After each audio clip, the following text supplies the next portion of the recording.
कृष्णाय वासुदेवाय हरये परमात्मने प्रणतः क्लेशनाशाय गोविंदाय नमो नमः। हरे कृष्णा। आप सभी भक्तों का संगीता धर्म सागर चैनल परिवार में दिल से स्वागत है। हे प्रिय भक्तों, आज भाद्रपद मास के शुक्ल पक्ष की सप्तमी तिथि है और आज संतान सप्तमी व्रत किया जाता है। यह व्रत विशेष रूप से संतान प्राप्ति, संतान की दीर्घायु और उनके उत्तम स्वास्थ्य के लिए माना जाता है। सिर्फ उपवास कर लेने से फल नहीं मिलता। जब हम कथा सुनते हैं तो हमें यह ज्ञान होता है कि यह व्रत क्यों किया जा रहा है, किस देवी देवता की कृपा से यह सफल होगा और इसका आध्यात्मिक महत्व क्या है। कथा में भगवान, देवी देवताओं और भक्तों के बीच हुए प्रसंग सुनाए जाते हैं। जब भक्त कथा सुनता है तो उसके भीतर भक्ति, श्रद्धा और विश्वास बढ़ता है, जिससे व्रत का फल कई गुना हो जाता है। व्रत कथा सुनने से घर में पवित्रता और सकारात्मक ऊर्जा का संचार होता है। संतान के जीवन पर भी इसका शुभ प्रभाव पड़ता है। तो हमारे चैनल पर कथा पोस्ट कर दी गई है, तो आप सभी भक्तजन हमारे चैनल पर कथा का श्रवण जरूर कीजिएगा। तो आइए मन में भगवान का ध्यान करते हुए सुनते हैं आज की महात्म्य कथा। महात्म्य कथा के बाद एक बहुत ही सुंदर कथा सुनेंगे। गीता का अध्ययन व्यक्ति को संयम, अनुशासन, सत्य, परिश्रम और नैतिकता सिखाता है, जो विज्ञान के क्षेत्र में भी सफलता के लिए आवश्यक है। हमें केवल आधुनिक शिक्षा पर ही नहीं, बल्कि अपने धार्मिक और सांस्कृतिक मूल्यों पर भी गर्व करना चाहिए। विज्ञान हमें चांद पर पहुंचा सकता है, लेकिन गीता हमें आत्मा की ऊंचाई तक ले जाती है। तो कथा को पूरा अवश्य सुनिएगा। जय श्री गणेश। व्यास जी कहते हैं, भगवान के अलौकिक कर्म देखकर वसुदेव और देवकी को उनके भगवत भाव का ज्ञान हो गया। यह देखकर भगवान श्री हरि ने यदुवंशियों को मोहने के लिए वैष्णवी माया फैलाई और कहा, माता और पिताजी, मैं तथा भैया बलराम बहुत दिनों से आपके दर्शन के लिए उत्कंठित थे। आज दीर्घ काल के बाद हमें आपका दर्शन मिला है। जिसका समय माता पिता की सेवा किए बिना ही बीतता है, उस पुत्र का तो जीवन व्यर्थ है। वह जननी को कष्ट देने वाला माना गया है। साधु पुरुषों में उसकी निंदा होती है।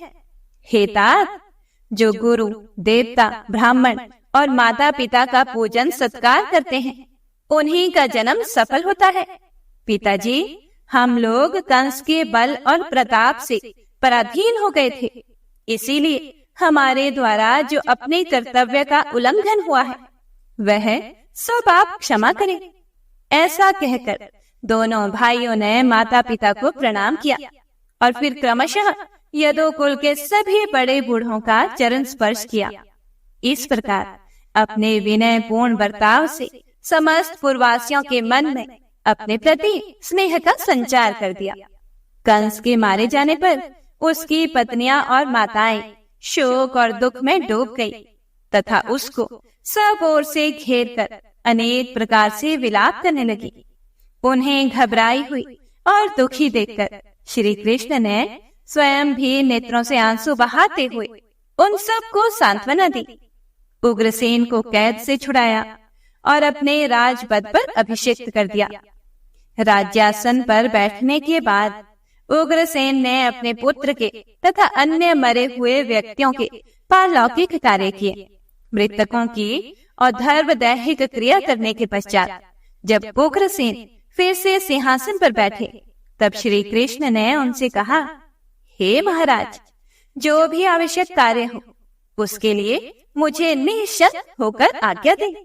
जब तक मैं आपकी सेवा में मौजूद हूँ, तब तक आप देवताओं को भी आज्ञा दे सकते हैं। फिर इस पृथ्वी के राजाओं की तो बात ही क्या है। उग्रसेन से ऐसा कहकर श्री कृष्ण वायु देवता से बोले, हे वायु, तुम इंद्र के पास जाओ और उनसे मेरा यह संदेश कहो। इंद्र, तुम अभिमान छोड़कर महाराज उग्रसेन को सुधर्मा सभा दे दो।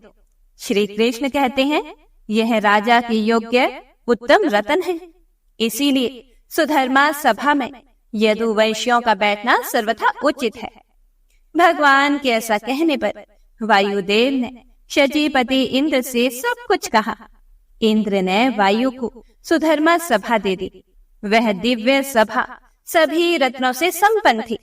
गोविंद की भुजाओं की छत्र छाया में रहने वाले यादव वायु द्वारा लाई हुई उस सभा का उपभोग करने लगे। श्री कृष्ण और बलभद्र संपूर्ण विद्याओं की ज्ञाता तथा पूर्ण ज्ञान स्वरूप थे। फिर भी शिष्य और आचार्य की परंपरा को सुरक्षित रखने के लिए उन्होंने काश्य गोत्र में उत्पन्न अवंतीपुर निवासी सांदीपनि जी के यहाँ विद्याध्ययन के लिए यात्रा की। बलराम जी और श्री कृष्ण दोनों भाई शिष्यता ग्रहण करके निरंतर गुरु सेवा में लगे रहते थे। उन्होंने अपने आचरण द्वारा सबको शिष्य की कर्तव्य का उपदेश दिया। 64 दिनों में ही रहस्य और संग्रह अर्थात अस्त्रों के उपसंहार सहित धनुर्वेद का उन्हें पूर्ण ज्ञान हो गया। यह एक अद्भुत बात थी। उनके अलौकिक और अनहोने कर्मों को देखकर गुरु ने ऐसा समझा कि साक्षात सूर्य और चंद्रमा इन दोनों के रूप में मेरे यहाँ आए हैं। एक बार बताने मात्र से ही संपूर्ण अस्त्र शस्त्रों का उन्हें ज्ञात हो गया।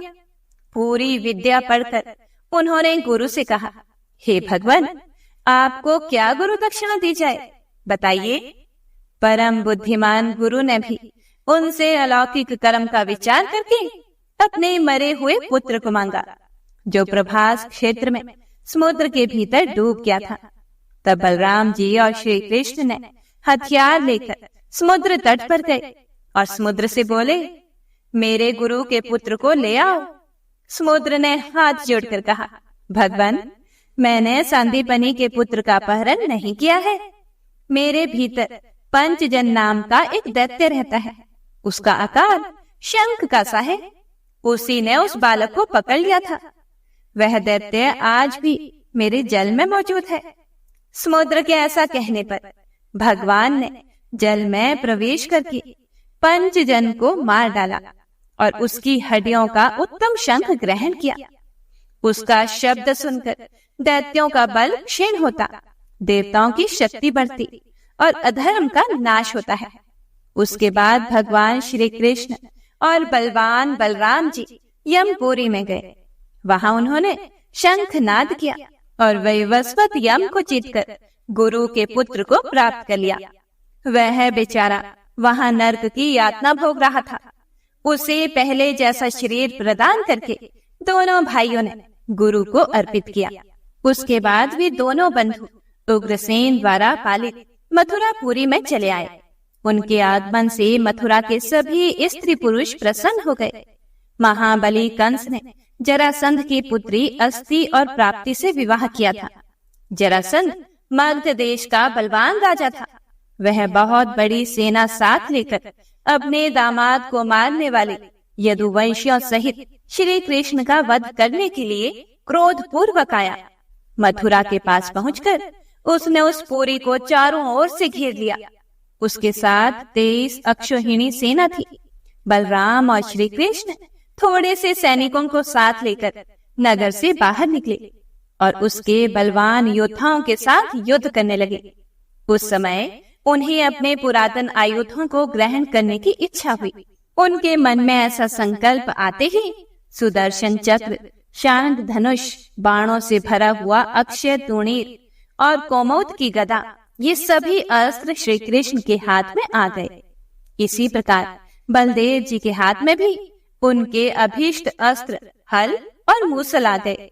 उन दिव्य अस्त्रों को पाकर श्री कृष्ण और बलराम ने महाराज जरासंध को सेना सहित युद्ध में परास्त कर दिया और फिर वे अपनी पुरी में लौट आए।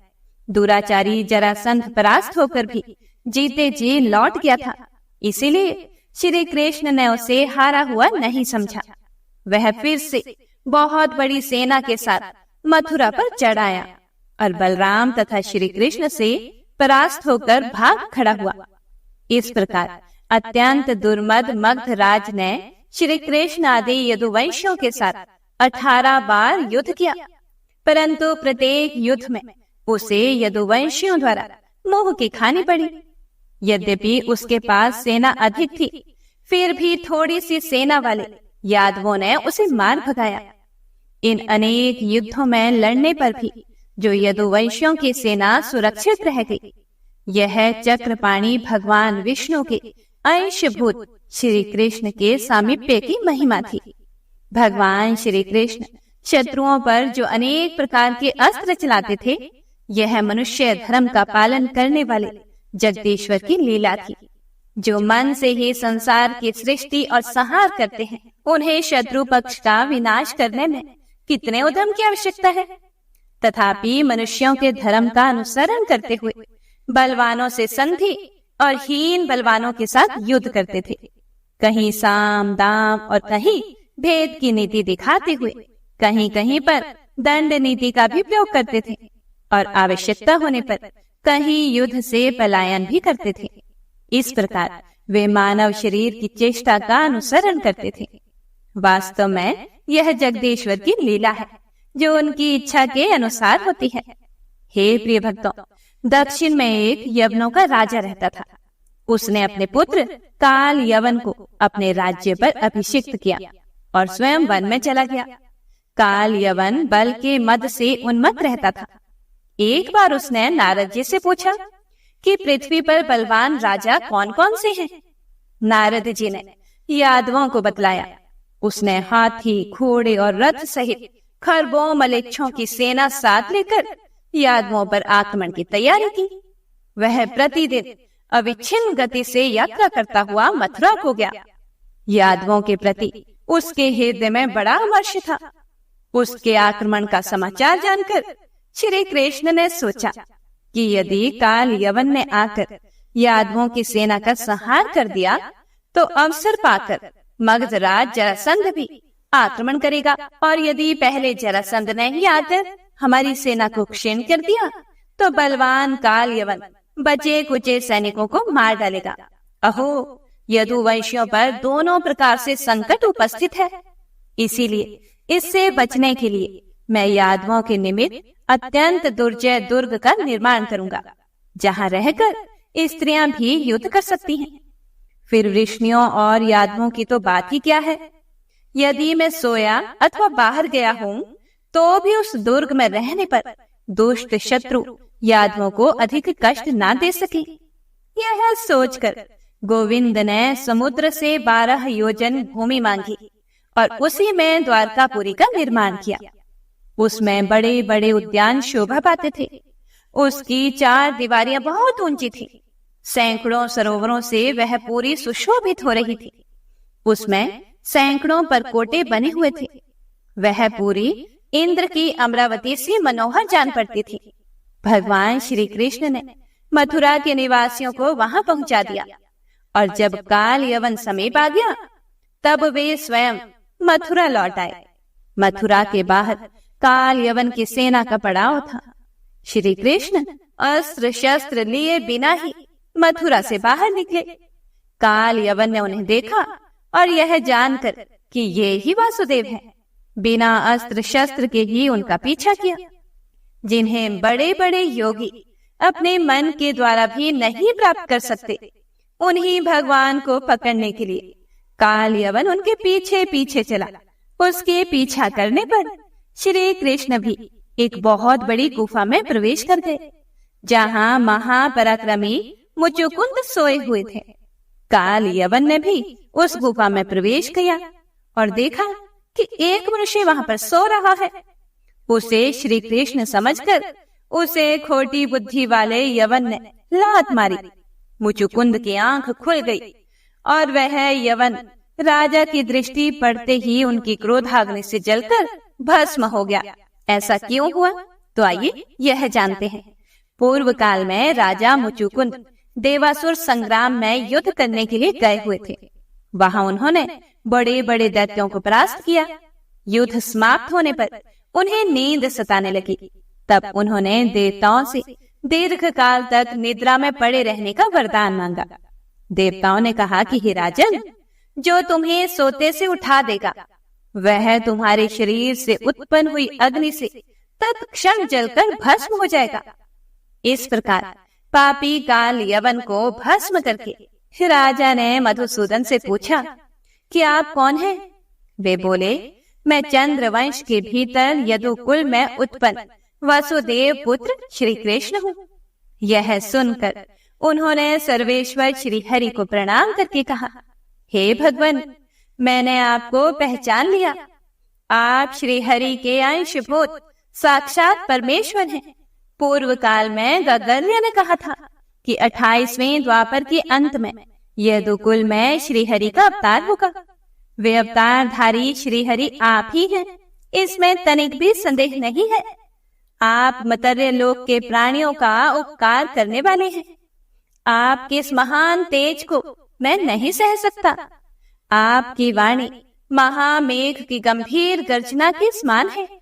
देवासुर संग्राम में दैत्य पक्ष के महान योद्धा भी आपके जिस महान तेज को सहन ना कर सके, वही तेज आज मेरे लिए भी असहनीय है। संसार सागर में पड़े हुए जीव के लिए एकमात्र आप ही परमाश्रय हैं। शरणागतों की पीड़ा दूर करने वाले हैं। हे भगवान, मुझ पर प्रसन्न होइए और मेरे अमंगल को हर लीजिए। आप ही समुद्र, पर्वत, नदी, वन, पृथ्वी, आकाश, वायु, जल, अग्नि तथा पुरुष है। पुरुष से भी परे जो व्यापक, जन्म आदि विकारों से रहित, शब्द आदि से शून्य, सदा नवीन तथा वृद्धि और क्षय से रहित तत्व है, वह भी आप ही है। देवता, पितृ, यक्ष, गंधर्व, राक्षस, सिद्ध, अप्सरा, मनुष्य, पशु, पक्षी, सर्प, मृग तथा वृक्ष सब आपसे ही उत्पन्न हुए हैं। इस चराचर जगत में जो कुछ भी भूत या भविष्य, मूर्त या अमूर्त अथवा स्थूल या सूक्ष्मतर वस्तु है, वह सब आपके सिवा कुछ भी नहीं है। हे भगवान, इस संसार चक्र में आध्यात्मिक आदि तीनों तापों से पीड़ित होकर सदा भटकते हुए मुझे कभी शांति नहीं मिली। हे नाथ, मैंने अमृत तृष्णा से जल की आशा करके दुखों को ही सुख समझकर ग्रहण किया, इसीलिए वे सदा मेरे लिए संताप के ही कारण हुए। प्रभु, राज्य, पृथ्वी, सेना, कोश, मित्र, पुत्र, पत्नी, भृत्य और शब्द आदि विषय, ये सब कुछ मैंने सुख बुद्धि से ग्रहण किया, परंतु हे देवेश्वर, परिणाम में ये सब मेरे लिए संताप प्रद ही सिद्ध हुए हैं। हे नाथ, देवलोक की उत्तम गति को प्राप्त देवताओं को भी जब मुझसे सहायता लेने की इच्छा हुई, तब वहां भी नित्य शांति कहाँ है? आप संपूर्ण जगत के उद्गम स्थान हैं।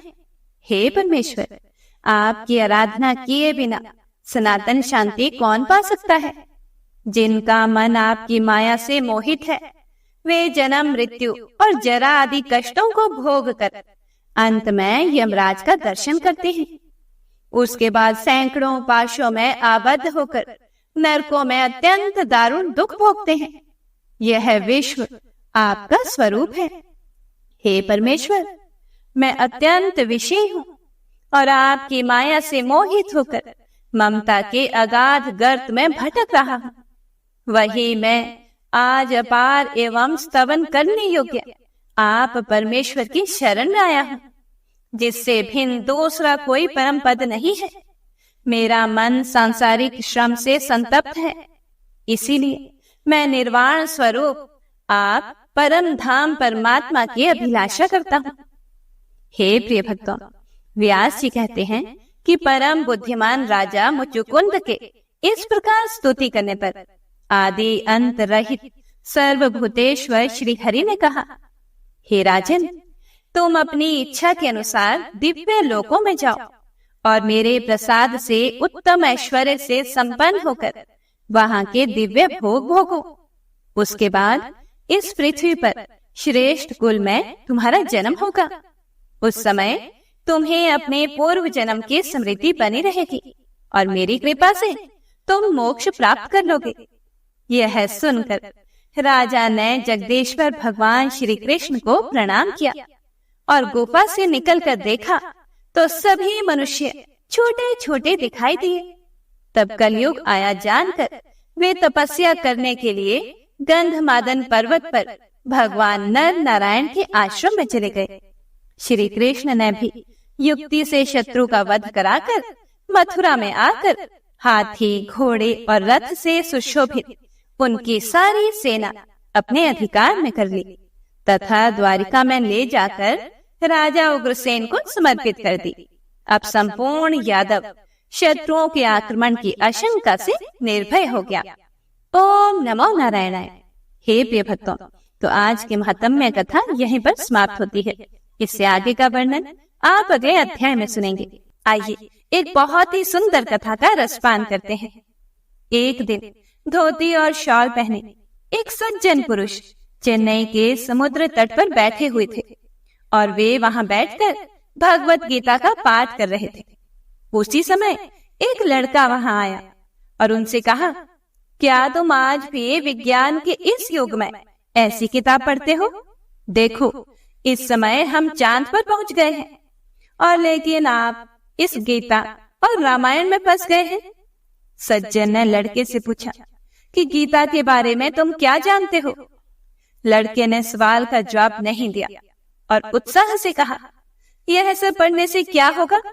आप जानते हैं, मैं एक विज्ञान का छात्र हूँ, विक्रम साराभाई अनुसंधान संस्थान, और मैं एक वैज्ञानिक हूँ।